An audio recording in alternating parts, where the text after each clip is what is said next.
কোরবানির গোশত কিভাবে বন্টন করবেন, কয় ভাগ করবেন, এর ভাগে কোরবানি দেওয়া যাবে কিনা, ত্রুটিযুক্ত পশু দিয়া কোরবানি দিলে কি কোরবানি হবে, কোরবানি আর আকিকা এ দুটো একসাথে দেওয়া যাবে কিনা, কয়েকজন মিলে এক ভাগ কোরবানি দিতে পারবে কিনা, পশুর জান যাওয়ার আগে কি চামড়া ছিলা জায়েজ আছে, লোন করে কোরবানি করা যাবে কিনা, মৃত ব্যক্তির নামে কোরবানির বিধান কি, জবাইয়ের সময় বিসমিল্লাহ বলতে যদি কেউ ভুলে যায় তাহলে কি করবে, কোরবানির ভাগীদারদের নাম জপা কোরবানির পরে এটা জরুরি কিনা, পশুর বয়স কত হতে হবে, কত বছর বয়স হলে আপনি সেই পশু দিয়ে কি করতে পারবেন, কোরবানি দিতে পারবেন, কোরবানির দিন হাঁস মুরগি জবাই করা জায়েজ আছে কিনা, ঋণগ্রস্ত ব্যক্তির জন্য কোরবানি দেওয়া উত্তম নাকি ঋণ দেওয়া উত্তম, বিয়ের অনিমার গোশত সংগ্রহের জন্য কোরবানি করা জায়েজ আছে কিনা, কোরবানিকারীকে কি চুল নখ ইত্যাদি কাটা থেকে বিরত থাকতে হবে, কোরবানিকারী ব্যক্তি এই 10 দিন দায় সেভ করতে পারবে কিনা, কোন কোন পশু দিয়ে কোরবানি করা যাবে, কয়দিন পর্যন্ত কোরবানি করা যায়, মৃত ব্যক্তির নামে কোরবানির বিধান কি, শুধু মৃত ব্যক্তির নামে আলাদা কোরবানি দেওয়া যায় অনেক উলামা ইকরাম বলে, কিন্তু অনেক উলামা ইকরাম বলেন যারা মৃত ব্যক্তির সাথে জীবিত ব্যক্তির সাথে মৃত ব্যক্তিকে যোগ করে দেওয়া যাবে।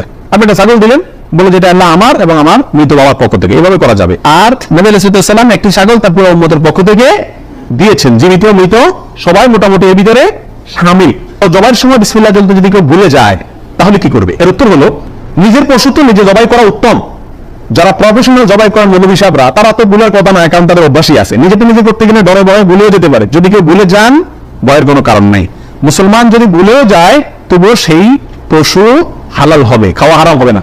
ইচ্ছাকৃত যদি কেউ বিসমিল্লাহ না বলে সেটা ভিন্ন কথা, সেটা সমস্যা আছে, কিন্তু ভুলে যদি বিসমিল্লাহ না বলে তাতে পশু হালালই থাকবে, হারাম হবে না ইনশাআল্লাহ। লোন করে কোরবানি করা যাবে কিনা, হাওলাত করে ঋণ করে কোরবানি করা যাবে কিনা, এর উত্তর হলো যাবে, যদি সেই ঋণের টাকাটা দেওয়ার মতো ব্যবস্থা বা ইচ্ছা সদিচ্ছা থাকে তাহলে ঋণ করে কি দেওয়া যাবে, ঋণ করে ভালো কাজ করা যায়।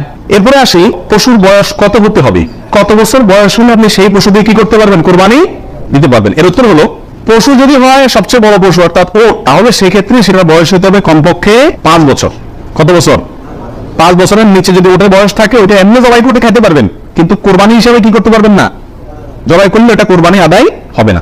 গরু যদি হয় তাহলে সেক্ষেত্রে তার বয়স হতে হবে কমপক্ষে 2 বছর, আর ছাগল দুম্বা ভেড়া এগুলো যদি হয় তাহলে তার বয়স হতে হবে কমপক্ষে 1 বছর। তাহলে ছোট পশুগুলা 1 বছর, গরু 2 বছর ও 5 বছর। ছোট পশুর মধ্যে আবার দুম্বা ভেড়া এগুলো যদি 6 মাসের বয়স, 7 মাস 8 মাসের বয়সেরটা দেখতে 1 বছরটার মতো বড় দেখা যায় তাহলে চলবে, কিন্তু ছাগলের ক্ষেত্রে পরিপূর্ণ কি হতে হবে, 1 বছর হওয়া লাগবে। কোরবানির দিন হাঁস মুরগি জবাই করা জায়েজ আছে কিনা, আমাদের দেশে অনেকেই গ্রামের দেশে বলেন যে কোরবানির দিনগুলোতে ঈদের দিনে কি করা যায় না, হাঁস মুরগি জবাই করা যায় না। আসলে কতটা সঠিক, উত্তর হলো এটা সম্পূর্ণ ভিত্তিহীন বানোয়াট কথা, এর কোন গ্রহণযোগ্য ভিত্তি ইসলামী শরিয়াতে নাই। বরং কোরবানি ঈদের দিনে কেউ চাইলে হাঁস বা মুরগি কি করতে পারবে, জবাই করতে পারবে, তবে যদি এটাকে কোরবানির নিয়তে করে যে আমার তো গরু ছাগল দেওয়ার সামর্থ্য নাই, আমি মুরগি দিয়েই দিলাম কোরবানি, তাহলে সেক্ষেত্রে এই জবাই কি হবে না, জায়েজ হবে না, কারণ এই পশু দিয়ে কি হবে না, কোরবানি হবে না। এমনি গোশত খাওয়ার জন্য যদি জবাই করে তাহলে ঈদের দিনেও জবাই করাতে কোনো সমস্যা নাই। কোরবানিকারী ব্যক্তি এই 10 দিন দায় সেভ করতে পারবে কিনা, জটিল একটা প্রশ্ন। কোরবানি করবেন বা কাউতি করবেন খুব ভালো কথা, জায়গায় এসে ধরা গেছেন, দায় সেভ করতে পারবেন কি, উত্তর হলো না। দায় তো কোরবানি করলেও সেভ করা যাবে না, না করলেও সেভ করা যাবে, এটা তো সর্বাবস্থায় চাঁচা হারাম। সেক্ষেত্রে কোরবানির এই সিজন গুলাতে এসে গুরুত্বটা আরো বাড়ে। একে তো এমনি হারাম, আবার কোরবানি করছেন সিজনে বলছেন আপনি যেন না ধরেন, এগুলোতে হাত না দেন। তাহলে কোরবানি করার যদি ইচ্ছা থাকে, আল্লাহকে সন্তুষ্ট করতে আসলেই মনে চান, তাহলে এই 10 দিন দায়তে কি করতে পারবেন না, সেভ দিতে পারবেন না। কোচা কোচা দায় নিয়ে কি করতে হবে, মসজিদে যেতে হবে। কোরবানি দেওয়া শেষ, এবার কি করতে পারবেন, দায় সেভ করতে পারবেন না, তাও যাবেন। কয়দিন পর্যন্ত কোরবানি করা যায়, কোরবানির সময়সীমা কতদিন, এর উত্তর হলো এক্ষেত্রে উলামা ইকরামের দুটি মত আছে। অনেক উলামা ইকরামের মত কোরবানি করা যায় ঈদের দিন, জিলহজের 10 তারিখ আর 11 এবং 12 এই 3 দিন, এটি আবার রাহিমাহুল্লাহর মত। এর বিপরীতে অনেক উলামা ইকরামের মত হলো কোরবানি এটা 4 দিন পর্যন্ত করা যায়, কোরবানি ঈদের দিন এবং তারপরে আরো 3 দিন, 11, 12, 13।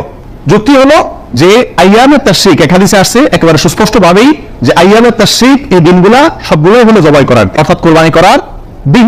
সেই আইয়ামে তাশরিক হলো ঈদের দিন, ঈদের পরে আরো 3 দিন অর্থাৎ 13 তারিখ, চাঁদের 13 তারিখের সন্ধ্যার আগ পর্যন্ত, এ হলো কোরবানির দিন। তবে কোরবানি প্রথম দিন ঈদের নামাজের পরপরই করা বেশি উত্তম, এতে কোনো সন্দেহ বা ইখতিলাফ কারোর নাই। এবারে সারা দুনিয়া উলামা ইকরাম একমত, কারণ নবী আলাইহিস সালাম ঈদের দিন ঈদের নামাজের পরপরই সাধারণত কি করতেন, কোরবানি করতেন, তৃতীয় দিনে তিনি নিতেন না। অতএব একেবারে শুরুতেই করে ফেলা হলো সবচেয়ে উত্তম এবং বেস্ট, এবারে কারো কোনো দ্বিমত নাই। কোরবানিকারীকে কি চুল নখ ইত্যাদি কাটা থেকে বিরত থাকতে হবে, উত্তর হলো হ্যাঁ। নবী আলাইহিস সালাম বলেছেন মান আরাদা আন ইউদাহিয়া, যে ব্যক্তি কোরবানি করার ইচ্ছা রাখে, পোষণ করে, ফালা ইয়াখুযু মিন শা'রি ওয়া আযফারি শাইআ, সেজন্য তার নখ চুল ইত্যাদি কোনো কিছুতে আপনাদের কোরবানির ঈদের 10 দিন আগে চাঁদ যেদিন উঠবে ওই দিন থেকে নিয়ে ঈদের দিন পর্যন্ত এগুলো করা যাবে না। কি করা যাবে না? চুল নখ ইত্যাদি কাটা যাবে না, কাটবে না কোরবানিকারী ব্যক্তি। কোরবানি দেওয়ার পরে চুল নখ ইত্যাদি কাটবে, এটা খেয়াল রাখা উচিত। বিয়ের অলিমার গোশত সংগ্রহের জন্য কোরবানি করা যায় আছে কিনা? আমাদের দেশে উল্লেখযোগ্য সংখ্যক বিয়ে হয়ে থাকে কোরবানিদের পরে। আপনারা খেয়াল করবেন, আগবে হয়তো আগে পরে হয়, খাওয়ান দাওয়ানের অনুষ্ঠান হয় কোরবানিদের পরে। আল্লাহ মাফ করো, কোরবানির সময় তো গরু একটা এমনি জবাই করা লাগে, তো ওই সময় যদি অলিমার অনুষ্ঠানটা বা বৌভাতের অনুষ্ঠানটা করা যায় তাহলে তো ওই গোশত দিয়েই সারা যায়, গোশতের টাকাটা বেঁচে যায়। যদি কারোর এরকম উদ্দেশ্য থাকে তাহলে সেক্ষেত্রে তার কোরবানি হবে না।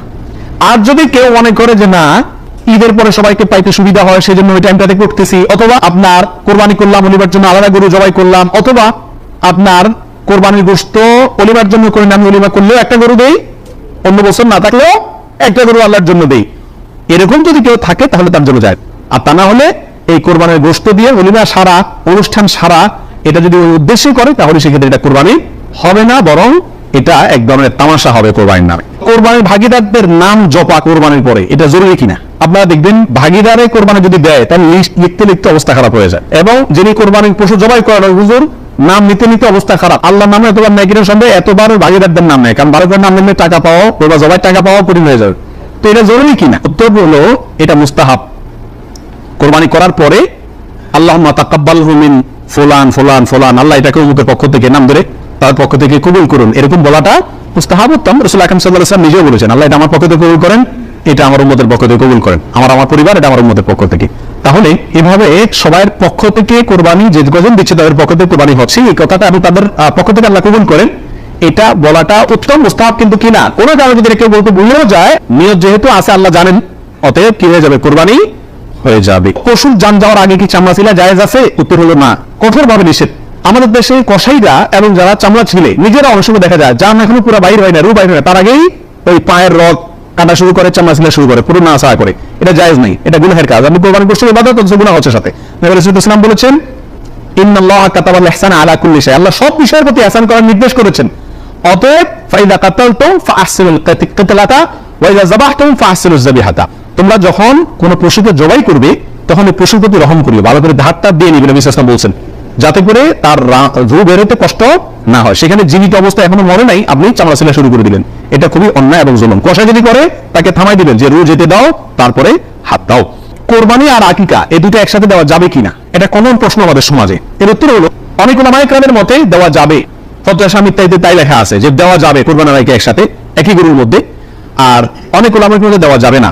দেওয়া যাবে না এর ভিতরে আপনার পাকিস্তানের খুব নামকরা মুফতি ছিলেন মুফতি রশিদ আহমদ রাহমাহুল্লাহ, আহসানুল ফতোয়ার লেখক। তিনি হানাফি মাযহাবের বড় উলামায়ে কেরামের মধ্যে থেকে তিনি কঠোরভাবে এর বিরুদ্ধে করেছেন এবং বলেছেন কোন অবস্থাতেই কোরবানি আর আকিকা একসাথে মিক্স করা যায় না, উচিত না। কারণ কোরবানি একটা ইবাদত, আকিকা আরেকটি ইবাদত।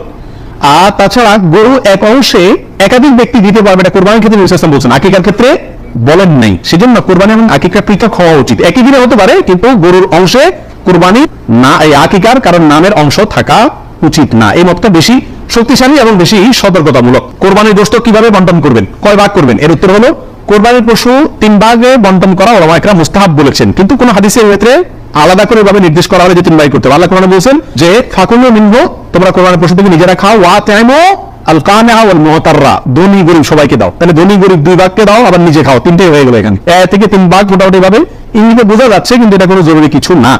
আর সহিহ মুসলিম হাদিসে আছে নবী রাসূলুল্লাহ সাল্লাল্লাহু আলাইহি ওয়াসাল্লাম বলেছেন তোমরা নিজেরা খাও, আবার রেখেও দাও, আবার দানও করো, অর্থাৎ 3টা করা যাবে। আবার সহিহ মুসলিম আরেক বর্ণনায় আছে তোমরা খাও এবং মানুষকে খাওয়াও।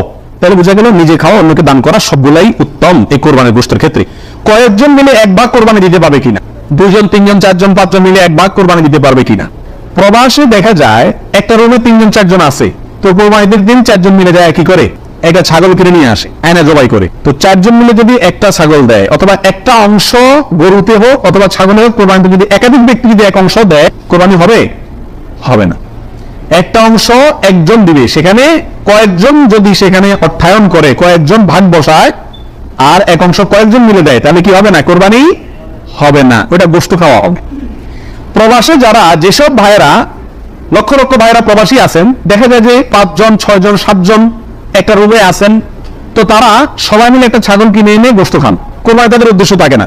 আমি তাদেরকে অনুরোধ করবো যে আপনারা কেন একটা পদ্ধতি অবলম্বন করেন না যাতে আপনাদের কোরবানির সওয়াব হবে, গোশত খাওয়া হবে। সেটা হলো এই, আপনাদের 6 জনের মধ্যে সবাই টাকাটা একজনকে মালিক বানায় দেয়, যে ভাই আপনি সিনিয়র মানুষ বা আপনি বড় ভাই, আপনাকে আমরা সবাই মিলে 100 করে 500 রিয়াল দিলাম, আপনি এই টাকা দিয়ে একটা ছাগল আয়না কোরবানি করেন। উনি ওনার জন্যই কোরবানি করলো, আপনারা সবাই টাকাটা দিলেন, তাহলে আপনারা যে সহায়তা করলেন সব পারেন কি পেলেন না, আপনার কোরবানিটাও হয়ে গেল, গোশতও খাওয়া হয়ে গেল, একসাথে সবগুলা পাখি এক দিলে মারা গেল।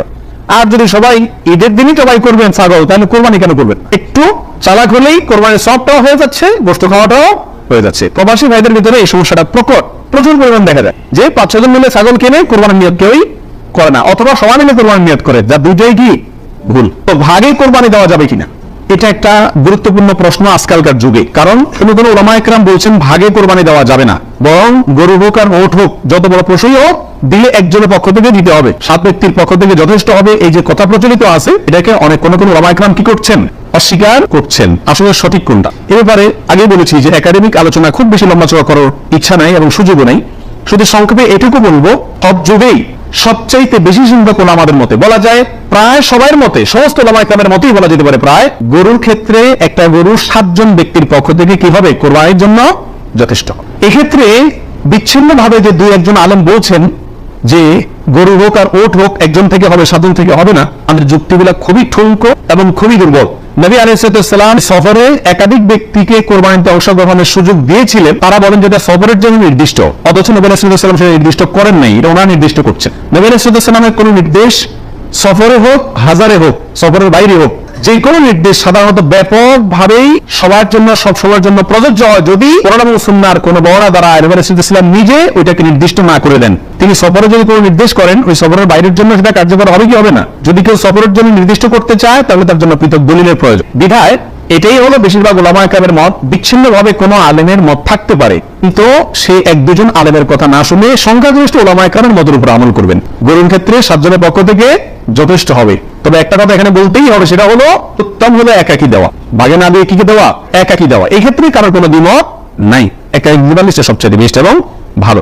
ত্রুটিযুক্ত পশু দিয়া কোরবানি দিলে কি কোরবানি হবে? ত্রুটিযুক্ত পশু, একটা পশুর ভিতরে কোনো দোষ আছে, ত্রুটি আছে, সমস্যা আছে, রোগবালাই আছে, ওটা এমনি জবাই করে খেতে পারবেন, কিন্তু কোরবানি দিলে কোরবানি হবে কি না, এর উত্তর হলো কিছু কিছু ত্রুটি আছে, যেই ত্রুটিগুলো থাকলে পশু কোরবানি করলে ওই কোরবানি যথেষ্ট হবে না। আর কিছু কিছু ত্রুটি আছে যেগুলো থাকলেও কি দেওয়া যাবে, ওই ত্রুটি সহকারে কোরবানি দিলে কোরবানি হয়ে যাবে। কোন ত্রুটিতে আপনার কোরবানি দিলে কোরবানি হবে না? একটা হলো ল্যাংড়া হওয়া, এমন ল্যাংড়া যে ল্যাংড়ার কারণে সে পশুর পালার সাথে চললে পিছায় যায়, তাদের সাথে তাল মিলিয়ে ধরে রাখতে পারে না, অথবা জবাই করার জায়গা পর্যন্ত হেঁটে যাওয়ার ক্ষমতা নেই, তাকে ঠেলা নিয়ে যেতে হয়, ঠেসরা নিয়ে যেতে হয়, শক্তি নেই পায়ে, 1 পা হোক 2 পা হোক, এরকম ল্যাংড়া খোয়া যদি হয়, তাহলে ওইটা দিয়ে কোরবানি দিলে কি হবে না, যথেষ্ট হবে না, হাদিসে সুস্পষ্টভাবে নিষেধ করা আছে। আরেকটা হলো যে এই পরিমাণ রুগ্ন, অসুস্থ, রোগা, যে রোগার কারণে সে চলাফেরা করতে পারে না, বা ওই যে হাঁটার শক্তি নেই, প্রচন্ড রোগা, দুর্বল, সেটা দিয়ে কোরবানি দিলেও কি হবে না, কোরবানি হবে না। আরেকটা হলো যে অন্ধ, এমন অন্ধ হয়, চোখ কানা অথবা চোখ অন্ধ, অথবা চোখে এমন সমস্যা আছে যে সমস্যার কারণে সে দেখে না, স্বাভাবিকভাবে ঘাস টাস রাখলেও সে বুঝে না কোনটা কি, অথবা ওই জায়গা পর্যন্ত দেখে একা একা যেতে পারে না, উষ্টা খায়, আমার চোখে বড় সমস্যা আছে, এরকম থাকলে দেরি কি হবে না, কোরবানি হবে না। একটা শিং অথবা 2টা শিং গোয়া থেকে উঠে গেছে, একেবারে গোয়া সহ উঠে গেছে, এরকম যদি হয় ওটা দিয়ে কোরবানি দিলে কোরবানি হবে না। তবে যদি সামান্য হয়, সামান্য কান কাটা, সামান্য শিং ভাঙা, সামান্য একটু পায়ের সমস্যা, সামান্য একটু অসুখ বিসুখ আছে, এরকম যদি হয়, সেগুলো দিয়ে কোরবানি দিলে কি হবে, কোরবানি হয়ে যাবে। অর্থাৎ ত্রুটি যদি ছোট হয় সমস্যা নেই, বড় ত্রুটি যদি হয় তার কারণে কি হবে না, ওই পশু দিয়ে কোরবানি দিলে কোরবানি যথেষ্ট হবে না। ঋণগ্রস্ত ব্যক্তির জন্য কোরবানি দেওয়া উত্তম নাকি ঋণ দেওয়া উত্তম? উত্তর হলো ঋণ দেওয়া উত্তম, কারণ কোরবানির চাইতে তার জন্য ঋণের গুরুত্ব বেশি। সে যদি ঋণগ্রস্ত হয়, তার জন্য কোরবানি ইসলামী শরীয়তে তার জন্য কোরবানি না, তার জন্য ঋণ দেওয়া জরুরি। সে ঋণ পরিশোধ করবে, এরপরে টাকা থাকলে কোরবানি দিবে, না থাকলে কোরবানি দিবে না। কিন্তু আমাদের আজকাল অবস্থা হলো ঋণ থাকলেও আমরা কোরবানি দিই, কারণ না দিলে মুখ রক্ষা হয় না, ছেলে মেয়ে কাপ দিকে চেয়ে থাকবে, গোষ্ঠ করতে গিয়ে খাবে। অতএব এগুলা কোরবানি না, এগুলা নিছক গোষ্ঠ খাওয়া এবং ফুর্তি। কোন কোন পশু দিয়ে কোরবানি করা যাবে? আপনি হাঁস মুরগি দিয়ে কোরবানি দিলে কোরবানি হবে কিনা? তো এর উত্তর হলো বড় পশুর ভিতরে 3 ধরনের পশু, আর ছোট পশুর ভিতরে 3 ধরনের পশু, এগুলো দিয়ে কি করা যাবে, কোরবানি দেওয়া যাবে। বড় পশুর ভিতরে কোরবানি দিতে পারবেন ওট, গরু, মহিষ, এগুলো দিয়ে। মহিষ দিয়ে দিতে পারবেন কিনা এটা নিয়ে ওলামায়ে কেরামের সামান্য ইখতিলাফ আছে। অনেকে মহিষকে গরুর অন্তর্ভুক্ত করেছেন, অনেকে করেন নাই, যার কারণে যারা করেছেন তারা বলছেন করা যাবে, যারা করেন নাই তারা বলছেন করা যাবে না, এজন্য একান্ত অন্য উপায় না হলে সেদিকে না যাওয়াই ভালো ইখতিলাফের দিকে। আর ছোট পশুর ভিতরে তিনটা, দুম্বা, ছাগল এবং ভেড়া, এগুলো দিয়ে কি করা যাবে? কোরবানি করা যাবে। এছাড়া অন্য কোনো পশু দিয়ে, এই গৃহপালিত পশু ছাড়া আপনি হরিণ দিয়ে অথবা অন্য কোনো হালাল পশু যেটা গৃহপালিত না, সেটা দিয়ে কি করা যাবে না? কোরবানি দেওয়া যাবে না।